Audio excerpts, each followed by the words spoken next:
Salut à tous, on se retrouve pour l'épisode 2022 du Zap Image, donc notre année les gars, on va faire le Zap Image 2022, donc c'est parti, deuxième ZI du jour, et on commence tout d'abord avec une énorme info concernant l'équipe de la Juventus Turin, parce qu'Andrea Agnelli et tout le board de la Juventus démissionnent. Vous vous dites c'est quoi le board? En gros c'est toute la direction de la Juventus. Ils démissionnent tous, hein, c'est incroyable. Hein.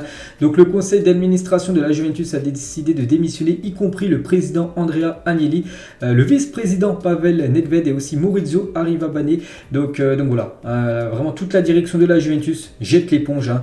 Il démissionne tout simplement du côté de Turin. Donc Agnelli, comme à la Juventus, ça fait quand même pas mal de temps qu'il est président de la Juventus Turin. Et c'est quand même 9 Scudetto remportés, donc 9 championnats d'Italie remportés, 5 Coppa Italia, 5 Supercoupes et 2 fois la finale de la Ligue des Champions. Bon, contre le Real et contre le Barça, à chaque fois, ça s'est clôturé sur une défaite. Donc il a quand même amené un Cristiano Ronaldo, Carlos Tevez, Pirlo, Pogba, Chiesa, Evra, Dybala, Vlahovic. Donc voilà, encore plein d'autres joueurs qui sont venus sous bien sûr Agnelli du côté de la Juventus Turin. Donc voilà, c'est fini les gars, c'est officiel. Hein. Du coup, la Juve ne sera pas restée bien longtemps sans président à sa tête après la démission d'Andrea Agnelli de John Eknal. Donc l'actionnaire du club turinois a décidé de confier les clés du camion à Gianluca Ferrero. Il sera désormais à la tête de la vieille dame. Donc maintenant, c'est Gianluca Ferrero, tout simplement le président de cette équipe de la Juventus Turin. Donc voilà, une énorme info, c'est qu'on parle beaucoup de la Coupe du Monde, mais il se passe aussi énormément de choses, tout simplement. Avec les clubs, c'est pour ça que bien sûr je vous propose 2 épisodes par jour et de grands changements s'imposent dans ce si grand club européen avec une nouvelle direction, donc ça annonce beaucoup de changements du côté de la Juventus Turin. Et on va parler de leur futur adversaire en Europe. Vous savez qu'ils vont jouer l'Europa League, les 16e de finale contre le FC Nantes. Et c'est officiel, l'appel du FC Nantes a été entendu. La tribune noire du stade de la Beaujoire sera finalement ouverte pour la réception de la Juventus Turin en Ligue Europa. J'avais dit que cette tribune derrière les buts, tout simplement, du côté de Nantes, devrait être fermée. Elle devait se jouer, cette rencontre à huis clos, surtout derrière les buts, parce que en gros, ils avaient utilisé des engins pyrotechniques lors du match contre Karabag et l'Olympiakos, lors des matchs de poule de l'Europa League. Et du coup, ils ont fait appel et du coup, ça a été entendu. Et du coup, il y aura bien des supporters nantais derrière les tribunes. Donc en gros le match sera à guichet fermé. N'oubliez pas que ce match Nantes contre l'équipe de la Juventus Turin, ça sera le match retour parce que le match aller se jouera à Turin. C'est prévu le 23 février prochain. On va parler de la FA Cup, donc la coupe anglaise. Et hier il y avait le tirage et regardez le 3e tour, regardez la grosse affiche les gars. Manchester City recevra l'équipe de Chelsea pour ce compte de la pour le 3e tour tout simplement de la FA Cup. Voilà, c'est comme un énorme choc, surtout qu'il y a des équipes quand même de division inférieure. Mais non, là vraiment c'est 2 gros clubs de Première Ligue qui se rencontrent. Et concernant aussi une rencontre les gars, donc officiel, le choc de Première Ligue entre Arsenal et Manchester City est reprogrammé le mercredi 15 février. Ce match déjà qui devait se jouer là il y a quelques semaines, il ne s'est pas joué. Du coup il est reprogrammé au 15 février prochain. Donc que pensez-vous du choix de la date, parce que le 15 février, je ne sais pas si ça vous dit quelque chose les gars. Février, il y a quoi qui arrive en février? Il y a la Ligue des Champions. N'oubliez pas que le PSG joue le 14 février, c'est un mardi, et le mercredi 15 février. Donc il y aura 2 matchs de Ligue des Champions et ce match est aussi programmé en même temps que les matchs de Ligue des Champions. Donc voilà, c'est comme un énorme choc. Arsenal qui est premier, City 2e. Ça sera bien sûr un match quasiment peut-être pas décisif pour le titre, mais voilà, le vainqueur prendra bien sûr un avantage sur l'autre. On va parler de l'ancien sélectionneur marocain Vaïd Halilovic, a été cambriolé hier après-midi à son domicile des Yvelines dans la banlieue parisienne. 80 000 euros de bijoux, montres et argent liquide ont été dérobés. Donc voilà, grosse force bien sûr à l'ancien sélectionneur marocain. On va parler de la télévision algérienne qui oublie de mentionner la victoire du Maroc face à la Belgique. Vous savez que le Maroc c'était dimanche, donc avant-hier, se sont imposés 2-0 contre la Belgique. Donc voilà, tous ceux qui relayent bien sûr les infos sur le foot parlent de ce résultat. Pas en Algérie les gars, on peut voir qu'ils ont dit tous les matchs de la journée, donc le 1-0 du Costa Rica, le 4-1 de la Croatie, le match du soir, parce que ça c'était une émission de l'après-midi, donc l'Espagne contre l'Allemagne 20h, mais voilà, ils n'ont pas dit que le Maroc avait gagné contre les Belges, donc une petite info de plus. Concernant cette Coupe du Monde les gars, on va parler cette fois-ci de Nasser. Donc Nasser a été interviewé par le journal Marca, il a dit: nous devons avoir un meilleur stade pour nos fans, nous étudions d'autres alternatives parce que je pense que nous ne sommes plus les bienvenus au Parc des Princes. Vous savez que QSI et Nasser veulent un nouveau stade, soit un nouveau stade, peut-être le Stade de France, ou soit rénover et surtout augmenter la capacité du Parc des Princes, parce qu'on sait que le Parc des Princes, capacité max, je crois que ça doit être aux alentours des 45 000 places, et QSI aimerait avoir un stade de 60 000 places minimum. Hein. C'est vrai que voilà, on voit comme des Camp Nou à plus de 99 000 places maximum, le Santiago Bernabéu à plus de 80 000 places, Old Trafford 80 000 places, avec le Parc des Princes est plutôt limité, hein, et souvent voilà, des gros matchs de Ligue des Champions, c'est à guichet fermé 2 heures après l'annonce de l'affiche, donc c'est pour ça qu'ils aimeraient tout simplement augmenter voilà, la capacité du stade. Donc voilà ce que dit Nasser. Hein. Et toujours avec lui, hein, ce n'est que le début pour QSI et le PSG. Nous sommes sur le point d'entrer dans une deuxième phase qui nous mènera vers une croissance incroyable à nos jours. Les plus excitants sont encore à venir. Hein, voilà ce qu'il peut dire tout simplement Nasser. Et il estime comme la valeur du PSG actuelle à 4 milliards d'euros. Donc n'oubliez pas que le PSG, les gars, enfin quand QSI a acheté le Paris Saint-Germain, donc ils l'ont acheté pour 70 millions d'euros et maintenant le PSG vaut 4 milliards d'euros. Hein, donc voilà, ça a pris énormément de valeur. Voilà tout simplement à cette équipe parisienne depuis le rachat de QSI en 2011. Luis Campos, le directeur sportif du Paris Saint-Germain sur Mbappé. Hein. Mbappé a pris sa décision et en ce moment il est très bien au Paris Saint-Germain. À Paris, on doit être heureux d'avoir l'un des meilleurs du monde, si ce n'est le meilleur. Mais pour l'avenir, je ne sais pas. C'est vrai qu'actuellement, on sait qu'il a plongé du côté de Paris. Mais pour le futur, bon, on ne sait pas ce que fera bien sûr Kylian Mbappé. Est-ce qu'il jouera un coup au Real Madrid? Est-ce qu'il ira en Première Ligue? On ne sait pas. Voilà bien sûr l'avenir de Kylian. Regardez la une aujourd'hui du journal L'Équipe. Hein, en ce 29 novembre. Hein, Big Grisou, voilà, c'est Griezmann qui fait cette une. Hein, donc en difficulté avant la Coupe du Monde, Antoine Griezmann rayonne avec les Bleus dans un nouveau rôle de milieu de terrain en mode milieu relayeur. Hein, et ce qui lui va plutôt bien. Hein, on pensait plus que c'était un joueur offensif, mais là sur cette Coupe du Monde, il est un petit peu positionné un peu plus bas, on va dire, lors des rencontres. Et voilà, il rayonne. Hein, c'est quasiment à chaque fois le meilleur français hein, lors des 2 premiers matchs, à voir après lors des gros matchs, bien sûr. Hein. Et concernant toujours l'équipe de France qui joue demain contre la Tunisie à 16h, hein, donc Kamavinga pourrait être aligné au poste de latéral gauche demain face à la Tunisie pour faire souffler Théo Hernandez. Il n'y a pas d'autres défenseurs gauche, du coup ça devrait être Kamavinga, les gars, qui devrait commencer défenseur gauche. Hein, Deschamps il l'a dit. Hein. Donc Eduardo a même joué défenseur central dans son historique quand il était plus jeune. Hein. Jules Koundé peut aussi jouer à gauche. Hein. Ce ne sont pas des spécialistes, mais ce sont des alternatives. Donc voilà, c'est pour ça que demain, peut-être, ça pourrait être Kamavinga, défenseur gauche. Regardez le 11 de départ demain. Donc Deschamps devrait faire tourner hein, lors de ce match contre la Tunisie où l'équipe de France est déjà qualifiée, mais il va falloir valider hein, cette première place. Hein. Donc Mandanda devrait gauler demain. Lloris sur le banc. Donc Kamavinga, défenseur gauche. Konaté, Varane et Pavard. Donc Upamecano qui avait été très bon lors des 2 premiers matchs sur le banc. Il faut le faire souffler. Hein. Pavard devrait reprendre sa place de défenseur droit, donc Koundé devrait être sur le banc. Au milieu de terrain, Rabiot pourrait commencer titulaire, Fofana à la place de Tchouaméni. Tchouaméni, il va les souffler un peu. Griezmann, normalement, on va jouer Mbappé, Giroud, il devrait jouer les deux. Et Dembélé devrait aller souffler. C'est Kingsley Coman qui devrait commencer ailier droit demain pour l'équipe de France. Bon, c'est la compo probable, on connaîtra la compo officielle demain à 15h. Et concernant Benzema, on a beaucoup parlé aujourd'hui hein, dans ma vidéo cet après-midi. Donc Deschamps confirme que Benzema ne rejouera pas avec la France en Coupe du Monde. Hein. Donc voilà les propos hein, de Deschamps sur l'éventuel retour de Benzema. Donc wow, vous cherchez des trucs, ce ne sont pas des choses qui occupent mon esprit. J'ai échangé avec Karim après son départ. Vous savez sa situation et le délai qu'il se rétablisse. Je m'occupe des 24 joueurs qui sont là. Donc voilà, en gros Deschamps ferme la porte hein, pour Karim Benzema. Pas parce qu'il veut pas du retour de Benzema, parce que tout le monde veut du retour de Karim Benzema, juste parce qu'il vient de se remettre de sa blessure. Il ne faut pas prendre de risques tout simplement. Il peut rechuter et après voilà, ce sera handicapant déjà pour Benzema et surtout aussi pour le Real Madrid à son club, parce que voilà, imaginez se blesse encore plus grave, ce serait bien sûr problématique pour tout le monde. Et Benzema actuellement les gars, il est parti en vacances, hein, Karim Benzema, quelques jours, voilà, donc il est parti à l'île de la Réunion, voilà, donc une photo qui a été prise là, tiens, cet après-midi hein, de Karim Benzema à l'île de la Réunion, pour passer quelques jours de vacances, donc voilà, bonnes vacances à Karim Benzema. On revient les gars sur l'équipe de France et la France aurait 36,81% de chances d'affronter la Pologne en 8e de finale hein, selon une étude statistique menée par Opta. C'est bien la nation polonaise qui devrait terminer 2e du groupe. N'oubliez pas que la France hein, et l'autre match dans le même pool que la France se jouera à 16h. Et l'Argentine-Pologne, hein, ça se joue à 20h. Donc on connaîtra quelques heures après notre futur adversaire, bien sûr. Hein.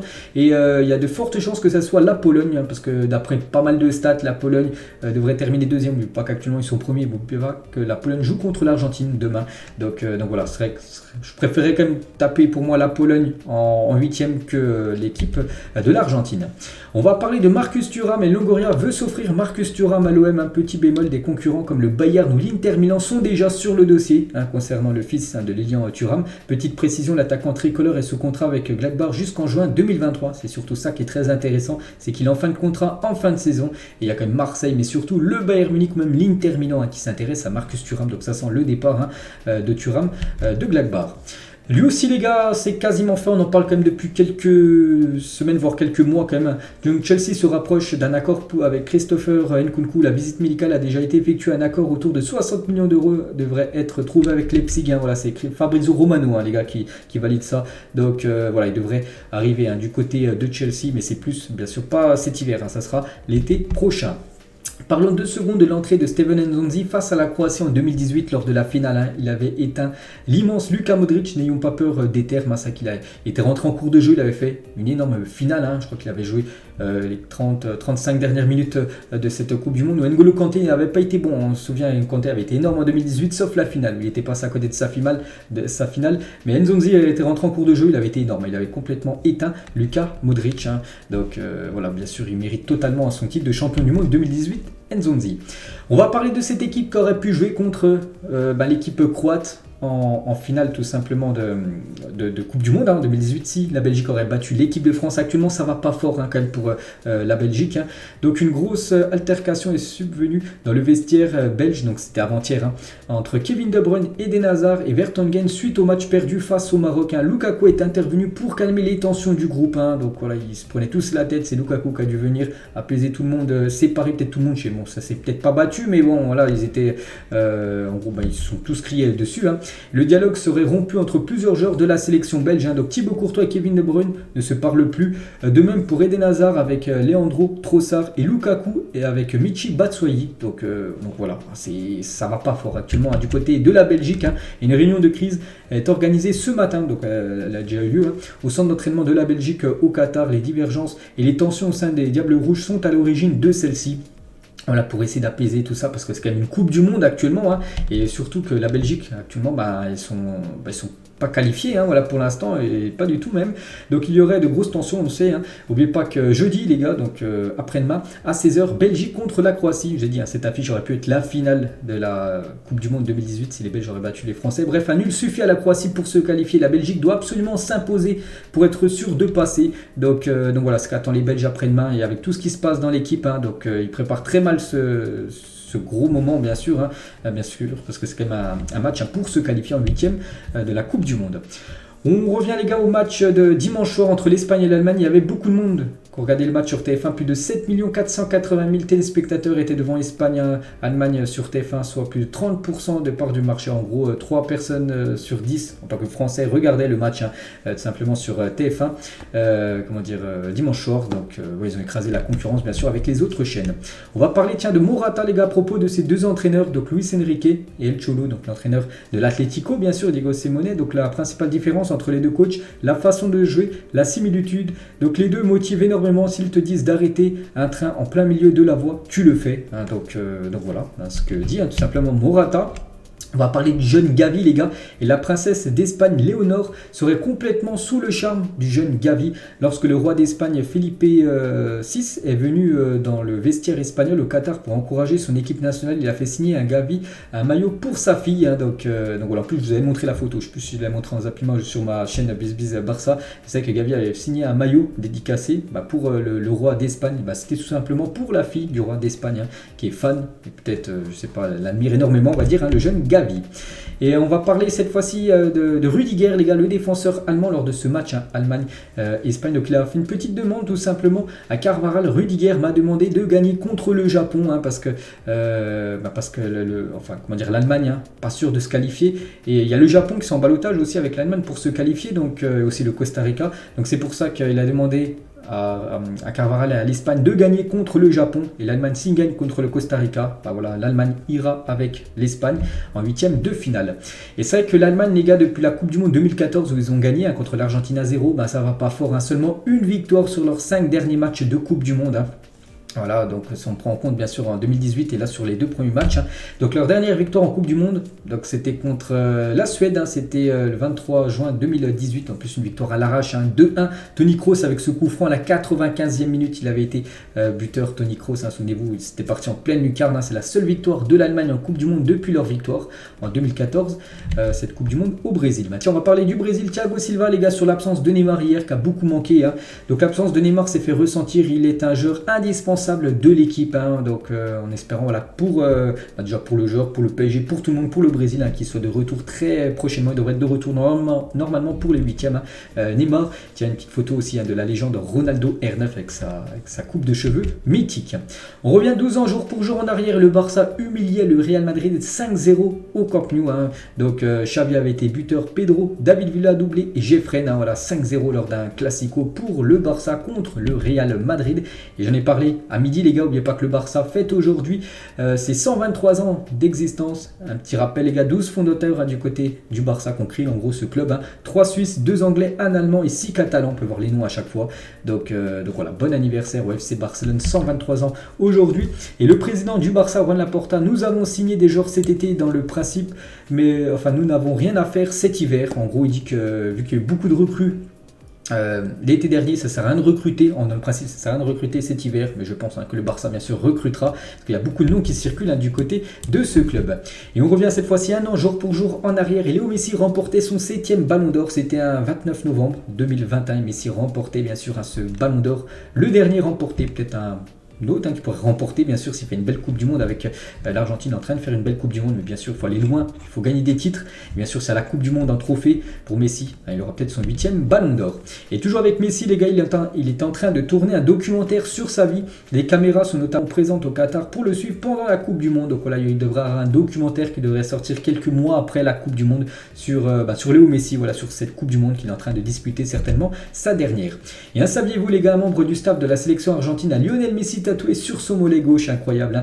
Donc voilà, tout est dit, un grand fan de Messi alors que c'est quelqu'un du staff bien sûr de l'Argentine.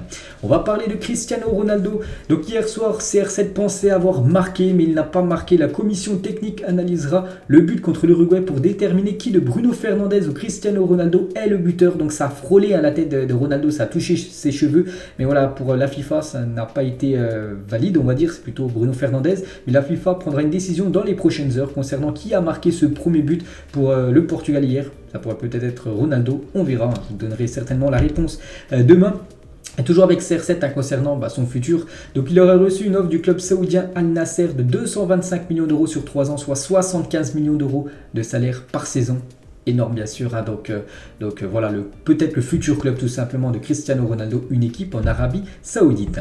Regardez tous les derniers élus hommes du match. Donc on compte pas la journée d'aujourd'hui, on compte la journée d'hier les gars. Sur les derniers jours on va prendre lundi, dimanche, samedi jusqu'à vendredi. Donc là c'était la journée d'hier, tous les hommes du match comme Casemiro qui a été buteur, ou même Bruno Fernandes le doublé, Kudus ou même Aboubakar. Là c'était la journée de dimanche avec Hakim Ziyech bien sûr, Morata, on peut voir aussi Kramaric, un joueur du Costa Rica, je me souviens plus de son nom. On peut voir aussi samedi, il y a eu Mbappé, il y a eu Léo Messi ou même Robert Lewandowski, 3 énormes joueurs avec ainsi Duc, le joueur australien. Et là c'était la journée de vendredi avec bien sûr tous les joueurs qui ont été élus hommes du match.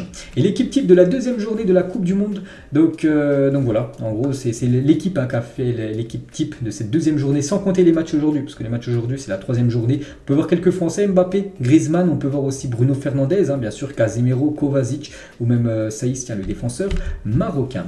Dimitri Payet a rendu visite à Amin Harit, les gars, à l'hôpital. Vous savez qu'Amin Harit s'est fait opérer, tout s'est bien passé maintenant, rétablissement pour lui.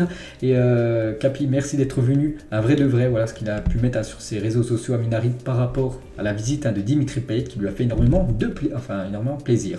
Ce supporter du Japon qui demande à sa femme s'il peut prolonger son séjour au Qatar. Après il faut que le Japon se qualifie. N'oubliez pas que le Japon joue contre l'Espagne, le dernier match pour se qualifier, ils vont devoir s'imposer les Japonais.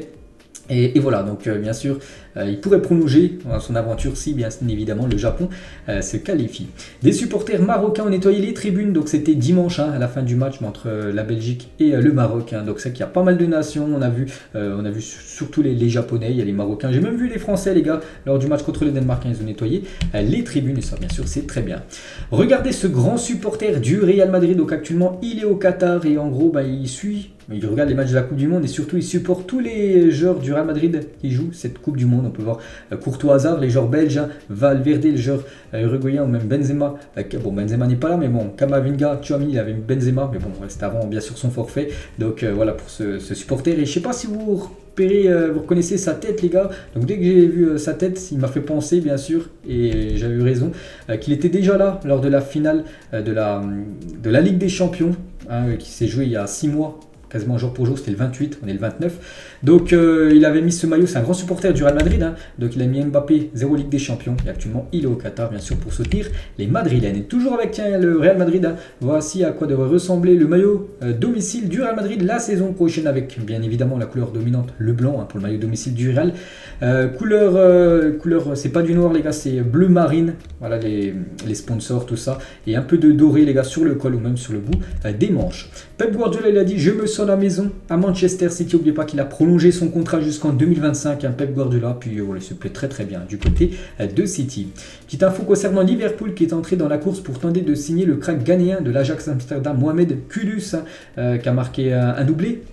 On le sait, oui c'était hier avec le Ghana et il intéresse énormément l'équipe de Liverpool. Donc, il pourrait peut-être découvrir la Première Ligue. Xavi, lorsqu'on lui demande le meilleur gardien depuis le début de la Coupe du Monde, il a dit Thibaut Courtois. Je ne sais pas s'il avait dit ça, il a fait l'interview avant le match contre le Maroc ou après, je ne sais pas, mais pour lui c'est Thibaut Courtois le meilleur et la meilleure paire de défenseurs, Upamecano et Konaté, des défenses françaises lors du premier match contre l'Australie. Regardez les joueurs avec le plus grand nombre de victoires en sélection nationale. Et le premier c'est Ramos, 131 victoires, Casillas deuxième, 121 victoires. On peut voir que Ronaldo 114 victoires, il pourrait revenir, bon peut-être pas dépasser à Casillas parce que même s'il gagne tous les matchs il ne reviendra pas sur Casillas, mais voilà, peut-être il peut enchaîner des victoires en plus, Ronaldo. La même chose pour Messi, la même chose aussi pour Guajardo, un joueur mexicain qui a 101 victoires avec le Mexique et dispute actuellement lui sa 5e Coupe du Monde, comme Messi ou même Cristiano Ronaldo. Et ces joueurs ont marqué 1781 buts en carrière combinée pour leur club et le pays, donc ils se sont affrontés hier, donc les deux Uruguayens et Cristiano Ronaldo, donc CR7 819 buts, Luis Suarez 528 et Edinson Cavani 434, des légendes de ce sport bien sûr, ces trois énormes buteurs. Yunus Mensah et Bukayo Saka se sont échangés leur maillot à la fin du match. Bon, c'était vendredi soir entre l'Angleterre et les États-Unis. Et pourquoi cette photo? Parce que Moussa, les gars, je l'ai dit aujourd'hui, fête aujourd'hui ses 20 ans. Une petite info concernant ce joueur de Valence, ce jeune joueur américain qui fête ses 20 ans. Il avait échangé son maillot avec Bukayo Saka.